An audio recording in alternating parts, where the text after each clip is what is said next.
This is the parking moment, man. How you feeling, man? Well, it's good to be parking. It's good to be back on my own 2 feet. This whole automobile life is driving everyone in Marin County insane. So it'll be nice to take a break, get on the ramp, and see what comes up. You gonna fire it up? Yeah, this I time? think my homies will make that easy enough for us all. Right on. Hey, quiet.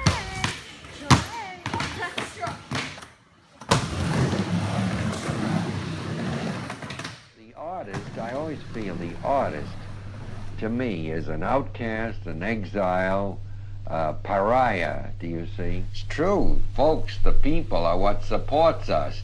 The people who do the dirty work, who are, again, without name, without honor, and so on. It's they who are doing the work of the world. But even they could do other work, could do bigger work, you see. I don't think what is called the work of the world, this everyday work, you see, that gets glorified, I don't think it's really so important. I think it would be much, much better if people were told to be lazy, to shirk the job, to be idlers, to enjoy, to relax, do you see? Not care, not worry. I think we'd get all that work done in some other way. Well, if it's dirty work equals daily work, and if tomorrow is another day, Yes. and if you're talking about people who will float in self-contemplation or in self-expression, who is going to do the daily work, or doesn't the daily work need to be done? Well, that's a very, very interesting, profound question. You see, Jesus said, look at the lilies in the field. They neither toil nor spin. And the thought behind it is that we are creating this work not because it has to be done, but because we are busybodies and do not know how to swim on the river of life. And we prefer a kind of senseless insect activity to a genuine activity, which may often be no activity, inaction. Do you see? I don't say to be quiet, to do nothing. I don't say that at all. But I say it should have sense, it should have meaning, what we do. Do you see? And the greater part of what we do every day has damn little meaning. Yes? Can a man do this, refine his own personal flame and his own individuality and still conform in many ways to the demands of our machine society? Well, it's very strange. I'm going to say something that sounds like the very opposite of what I just said. What I mean is that a man who fully enters into the life which we have today and who does it very consciously and deliberately and enjoys what he's doing, it is almost as free, I would say, as the man who cuts adrift from it, you see. In other words, he's accepted. When you fully accept something, you are no longer victimized by it, do you see? But then, those are rare men who do that. Now, all neurotics, what we know about the neurotic is that he's a paralyzed man. Isn't that so? His emotions are very great, and they stymie him. And he can't act, or he can't move, he can't speak, he can't write or paint, whatever it is he wishes to do. He's always thinking. He's always thinking in the future, and he's thinking in terms of perfection. This perhaps is the worst thing about it, don't you know? Well, the surrealists, by writing automatically, as they said, discovered that there is a great release the moment you forget the importance of what you're doing and let it come out, because it knows what it's doing, do you see? Yes, so often I would I couldn't begin, but I began. I began with anything. And after a page or two, I found myself right in the groove. It doesn't matter where you start from. You always come back to what you are. You can't get away from what you are, do you see? How do you account for it that a man named Baudelaire, who wrote wonderful poetry, said a line also, I think it was he who said, "Be always drunken." Oh, yes, but what did that mean? Be always ecstatic. be always filled with a divine intoxication. That was the meaning of it. It wasn't drunkenness in the brutal No, sense, obviously naturally, huh? Yes. But it was to be filled with a divine intoxication, yes. So it doesn't matter, as I say, how you approach a thing. You will always come back to your own self and your own obsessive themes. Dolly, by the way, spoke a great deal about the obsessive mania in the artist, as though to say an artist really is no good unless he is possessed and obsessed. And certainly Dostoevsky was a possessed man. Dolly strikes me more as an obsessed man, do you know? But at any rate, they're examples of men who are in the grip of something bigger than themselves, do you see? The other men are trying to avoid that. What do you mean, the other men? The other men. I mean those men whom the world looks upon more favorably, let's say, as more finished artists, more accomplished artists. The great novelists observe that this is no normal, ordinary cataloging. This is something abnormal. This is something supernormal, supercharged, that it has a meaning beyond it, do you see? That it's a divine intoxication. Yes.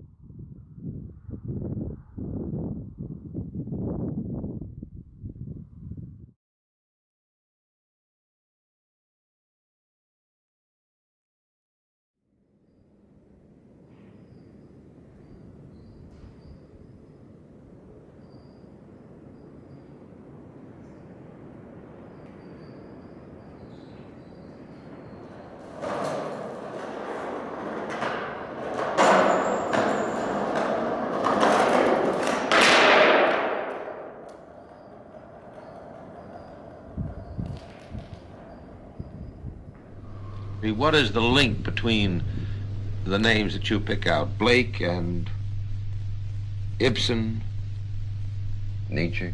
Nietzsche, and others?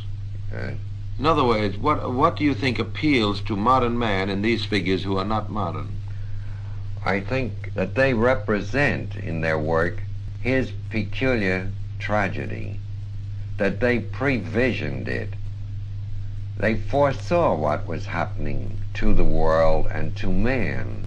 The others are depicting life around them, as every artist can always do. It's a petty labor of every day, this descriptive thing, you know, of recounting what is happening before your eyes.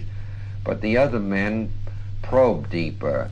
Primarily it was that man in the 19th century began to feel a loneliness which we do not know about, at least as I read history. I have never read it before, of a loneliness so great as the modern man feels.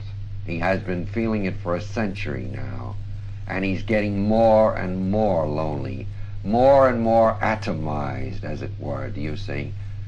He's been blown apart, you might say. He's lost. He's in a world where he has no bearings. He's on his own. That's another before either, because in the past he had tradition, he had convention, he had God and church, you know. He had an organized society, quite strong. There were castes, there were grades, and so on. Today, all that is gone, you see. There is nothing on the horizon today, as there were in other perilous times. Great leaders who might lead man like a Moses out of the wilderness, a leader like a Christ. We have broken all those ties, do you see? And now it's man naked before the world, as I see it, you see? And it's up to him to save himself. He can no longer look to anyone else for help. Each man must save himself. That is what I think is both the desperate quality and the excellent quality about this modern age. Man has got to recognize himself as somebody, something more than just what we call a human being, or go down or perish. He has no other supports, as it were. Nothing is holding him up. He's alone, each one alone in the world. Well, this is how I interpret it, Ben. The situation, the drama. In other words, if now I risk going a little more philosophic with you, but actually, it's been said time and again by various people, strange people perhaps, there will never be again a savior for man. We have had enough saviors. We've had an end of saviors. They have done all that is possible. They have shown man the way. Now man must find it for himself on his own, do you see? He cannot be saved anymore. He must save himself. Well, this is a great thing, a big thing. And I think ultimately it's a good thing. Then you don't really mean man's tragic position, because that's the word you use. Well, it is tragic in the sense that it's profoundly weighted with the good and bad. You see, there is the balance, there's the risk, there's the challenge. You know, it's live or perish. And live, I mean by that, up to your maximum, you see. We can't live anymore on this, shall I say, mediocre scale on which we've been living. We can't live just believing and hoping and worshiping. That's something more, I mean. Now we have to be really imbued with the faith to a degree that we act upon it. It's been too long, the whole history of the world, the religious history, to my mind, has been the history of man living on crutches. Now we're throwing those crutches away. You have a chance to deny that there is such a thing as a God and justice and beauty and so on in the world, or to accept it fully and make this world all that the great ones in the past have promised us it is or would be, do you see?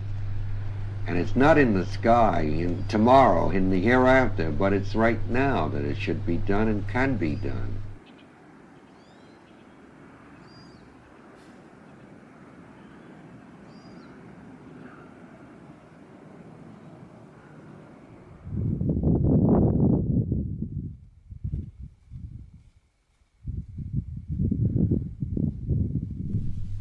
For those individuals you speak about, Henry, in whom the flame of the spirit runs high, who are, as you say, all fire and radiance, they're the extraordinary expression of human life, like the five-leaf clover in nature.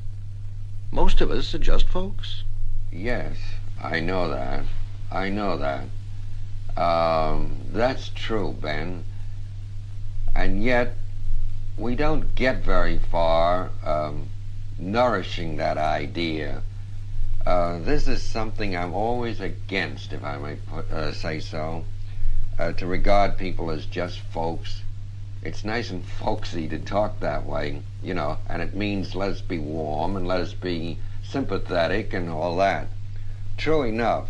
But do you know that sometimes, and I think even very saintly men have the desire, and they act on it too.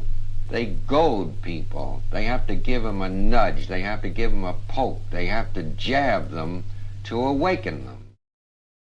Essentially, the world is tough, you're saying? It is, yes. And I would say, as an artist, now here is something I will say, that it wouldn't matter to me if all the artists were silenced for an indefinite time, if the other people, the poor and the undernourished and the underprivileged, got a chance to live.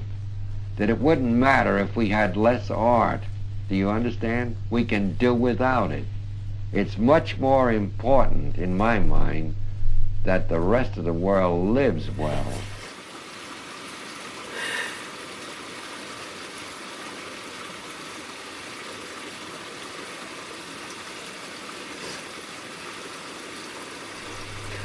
Because when that other fellow gets his chance, you will have some other opportunities and chances and privileges that you never dreamed of.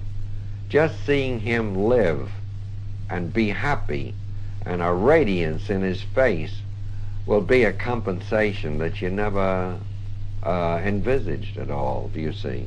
Sure. There was an English writer named Claude Houghton who's known for his metaphysical novels. Do you know him? I Am Jonathan Scrivener. Do you know that book? Right. He generally gave his principal characters a break early in the book. He endowed them with the means to live comfortably. And I used to ask him, I'd say, why do you do that? Why are all these men suddenly receiving an inheritance or something, you know, whereby they now no longer have these problems? Because, he said, I want to give them their real problems. These problems are minor ones, do you see? These are animalistic sort of problems. Life begins on some other level. To know what are the problems of mankind, first give them a full belly and the means to live comfortably. Then we'll see what sort of men they are. And by a strange coincidence, Ramakrishna, the Hindu, was the greatest figure, you know, in a way, since Christ, you might say. Ramakrishna said, it's a very weighty sentence, religion is not for empty bellies. He said, we don't preach religion to people who are starving. It's a sin, you know, it's something unethical. First, feed the man. Then, if he's of a mind to listen, talk God to him. That's a marvelous thing, don't you think?